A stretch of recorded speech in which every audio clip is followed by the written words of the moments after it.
နော်ဖက်စစ်အကြမ်းဖက်တပ်ကအခုဆိုရင်ရောက်ရက်ခတ်ပြီးတော့သူ့ရဲ့လေတပ်ကအကြီးယာရုအကြီးဒုတိယအကြီးဆုံးအဆင့်ရှိတဲ့ပုံကိုယ်တွေကိုဇော်ဝင်းမြင့်ကို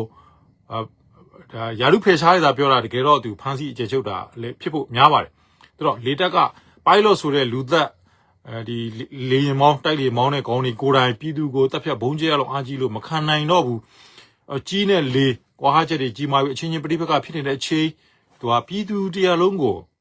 အချိန်တချို့လိန်ညာပြီးတော့ထဲမှာပြည်သူတွေကပြည်သူဖြစ်တဲ့စစ်တပ်ကကောင်းတွေကိုလည်းပဲသူလိန်ညာခဲ့တယ်ဒါပေမဲ့ဘာဖြစ်လဲ you cannot fool all of the people ဆိုတဲ့နေရာမှာစစ်တပ်ကကောင်းနေလဲပါတယ်ပြည်သူတွေလည်းပါတယ်တိုင်းသားအားလုံးလည်းပါတယ် all of the people you cannot fool all of the people all of the time တစ်ချိန်လုံးမင်းလိန်ညာလို့မရဘူးမင်း online သူကလူတချို့ကိုလိန်ညာလို့ရကောင်းရခဲ့ပြီလူအားလုံးကိုတစ်ချိန်လုံးလိန်ညာဖို့သူဆက်ပြီးမိုက်ယူရဲဆန်စွာစူးစမ်းလာတဲ့အချိန်မှာတော့ပြည်သူတွေလည်းသိလာပြီတော်လိုင်းတပ်ဖွဲ့လည်းသိလာပြီမျိုးစစ်တဲ့လူငယ်အားလုံးလည်းသိလာသလို pilot ဆိုတဲ့ပညာသင်ထားခဲ့တဲ့စစ်တပ်ကတိုက်လေမောင်းဘုံကျဲခွင့်ရထားတဲ့လူသက်ကောင်တွေလည်းပဲသိလာလို့သူတို့ချင်းချင်းငါတို့ဒီပုံစံတိုင်းဆက်သွားလို့တော့မရဘူးအားလုံးပဲမင်္ဂလာပါမြန်မာ resistant new မှာကြိုဆိုပါရစေမြန်မာ resistant new ဟာနေဦးတော်လိုင်းရေးတရင်ပါဝင်နောက်ဆုံးရတိုက်ပွဲသတင်းများကိုချိန်နဲ့တပြေးညီတင်ဆက်ပေးတော့မှာဖြစ်တဲ့အတွက် like and subscribe လေးလုပ်ထားပေးပါရဲ့တောင်းဆိုပါရခင်ဗျာချစ်တော်သောမိတ်ဆွေအားလုံးကိုဒီနေ့2025ခုနှစ်နိုဝင်ဘာလ26ဗုဒ္ဓဟူးနေ့ညခင်းအခုဆက်အားပေးခြင်းအစီအစဉ်ကနေပြီးတင်ပြခြင်းဖြစ်ပါတယ်။ခေါင်းစဉ်မှာတင်ထားတဲ့ဘဲဖြုတ်မစ်ရှင်အတူကင်မလားဆိုတာလေးနဲ့ပတ်သက်လို့ပြည်သူတရားလုံးကိုလေးလေးစားစားနှိုးဆော်ခြင်းပါတယ်။သူသဖြင့်ပြည်သူတွေကလူငယ်ဒုတိယလုံးကိုပေါ့ဖက်စစ်အကြမ်းဖက်လက်ပါစီတွေလက်အောက်မှာအကြောက်တရားနဲ့ဖိနှိပ်ခံရတဲ့လူငယ်ဒုတိယလုံးကိုနှိုးဆော်ခြင်းနဲ့မစ်ရှင်ဖြစ်ပါတယ်။မစ်ရှင်ရဲ့အမည်ကဘဲဖြုတ်မစ်ရှင်အတူကင်မယ်ထပ်ပြောပါမယ်ဘဲဖြုတ်မစ်ရှင်အတူကင်မယ်ဘဲကိုဘယ်လိုဖြုတ်မှာလဲပေါ့ကျွန်တော်ဆက်ပြီးရှင်းပြမယ်ဆိုတော့မရှင်းပြခင်ကျွန်တော်တာဂျာလေးတင်ထားတဲ့အတိုင်း American သမ္မတတူဖြစ်ခဲ့တဲ့ Abraham Lincoln ပြောခဲ့တယ်ဆိုတဲ့ဆိုရစကားပေါ့တကယ်ပြောခဲ့မခဲ့တော့မသေးချဘူးပေါ့ဒါပေမဲ့ကျွန်တော်ခေါင်းထဲမှာအဲ့ဒီဆိုစကားလေးဟာလွန်ခဲ့တဲ့နှစ်အစိတ်လောက်ကလေးကခေါင်းထဲဆွဲနေခဲ့တာဖြစ်တယ်ခေါင်းထဲဆွဲနေခဲ့လို့လည်းပဲကျွန်တော်ဖက်စစ်အကြမ်းဖက်တပ်ထဲမှာ captain လို့ခေါ်တဲ့ senior captain လည်းယာဒူးနဲ့ပေါ့ယူတဲ့ယာဒူးပေါ့ဒါတို့နဲ့ကျွန်တော်ခမရ19စွာမြို့တောင်ငူလေးနဲ့ရေတာရှည်ဟိုဘက်ကရင်းနှီးနဲ့ကြားတွေကစွာမြို့မှာကျွန်တော်2002ခုနှစ်အထိကျွန်တော်နေခဲ့ပူးပါတယ်အဲ့မှာနေခဲ့စဉ်ကကျွန်တော်နေခဲ့တဲ့အရာရှိတိုက်ခန်းရဲ့နန်းရံမှာစေးနေကြီးနဲ့စာတန်းတချို့ကျွန်တော်ရေးခဲ့ပူးပါတယ်ဘာရေးခဲ့ဘူးလဲဆိုတော့ you can fool some of the people all of the time and all of the people some of the time but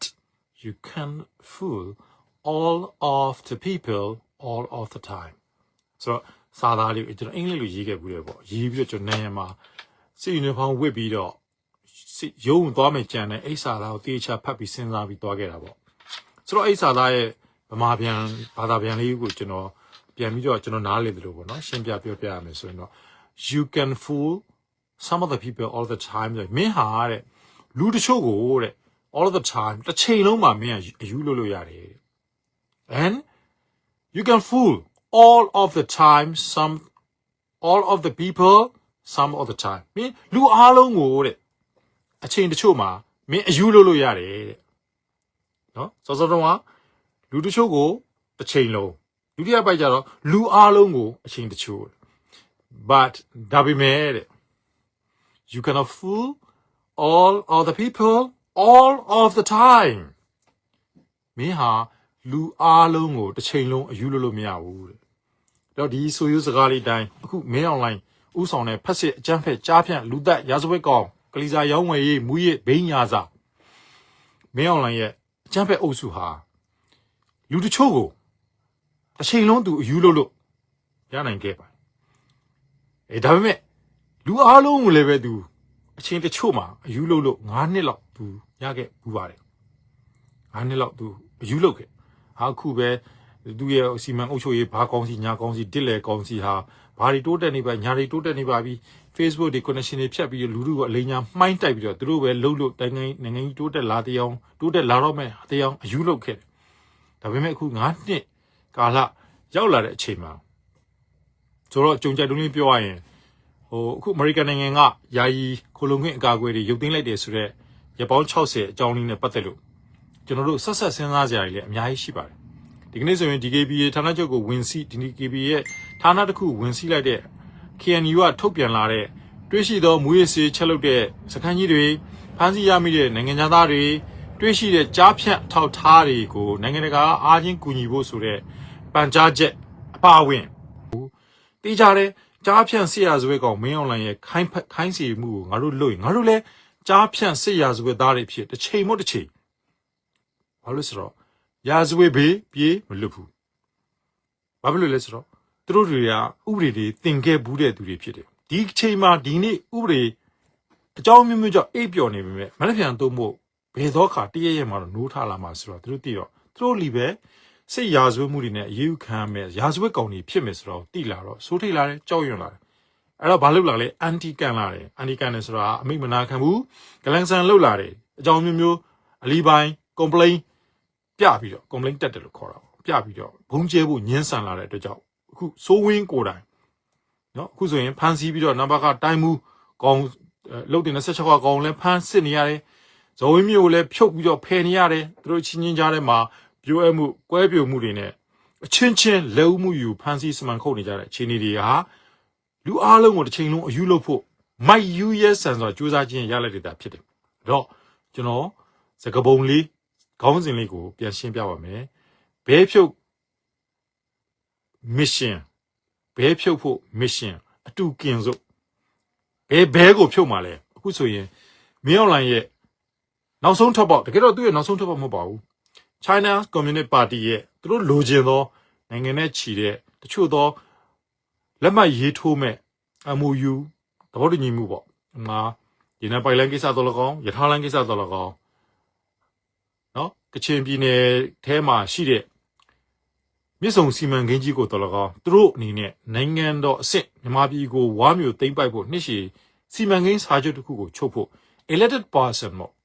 elected ဆိုရွေးချယ်တင်မြှောက်ခံရတဲ့ဘလို့ပဲရွေးချယ်လိမ်မဲလဲခိုးပဲလဲဘလို့ပဲလဲရွေးချယ်တင်မြှောက်ခံရတဲ့အစိုးရတရက်ကလက်မှတ်ကိုသူရဖို့အတွက်